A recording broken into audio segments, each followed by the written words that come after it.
Les partis de l'opposition sont désormais unis pour les législatives prochaines. C'est du moins ce qu'on peut retenir de leur sortie officielle de la semaine dernière, appréciée ici diversement par certains jeunes leaders. C'était avec joie et pleine d'émotion que nous avions assisté tous à ce cri de cœur porté par l'opposition, dont le vœu était de se mettre ensemble afin de porter une liste unique.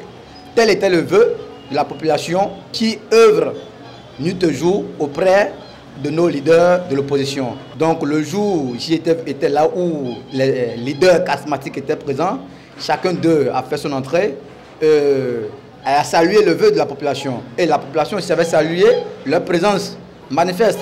Chacun de nous a clamé haut et fort que cette opposition puisse se mettre ensemble pour conduire une liste. Partir aux élections en rang dispersé aurait d'énormes conséquences dans le rang des opposants.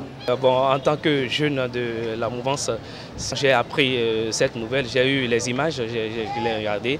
Ça m'a d'abord fait rire que ce soit ces anciens présidents qui se réunissent pour créer un bloc pour l'opposition.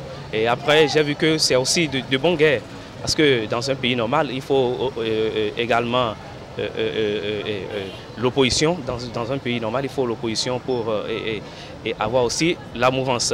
Et normalement, avec le système partisan aujourd'hui, il faudrait que, pour que l'opposition soit bien en place, il faudrait qu'ils se mettent en bloc. Et voilà ce qui est fait.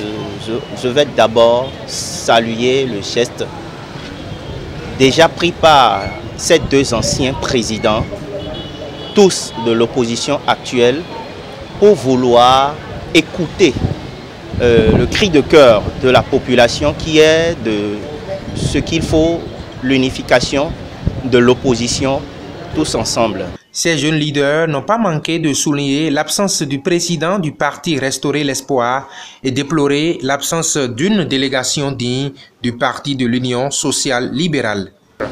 C'est idéal pour avoir osé, n'est-ce pas, de prendre cette initiative.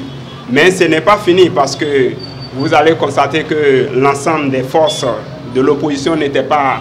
C'est vrai que la majeure partie était représentée, mais nous pouvons constater l'absence de la RE, c'est-à-dire Restaurer l'Espoir, que je n'ai pas vu. L'absence remarquable aussi de l'USL n'était pas aussi représentée comme il le fallait. Donc pour nous, on trouve qu'il y a encore du travail à faire, il y a encore du chemin à parcourir. Une liste unique pour l'opposition, 2 blocs pour la mouvance. Les populations n'attendent donc que les indécis.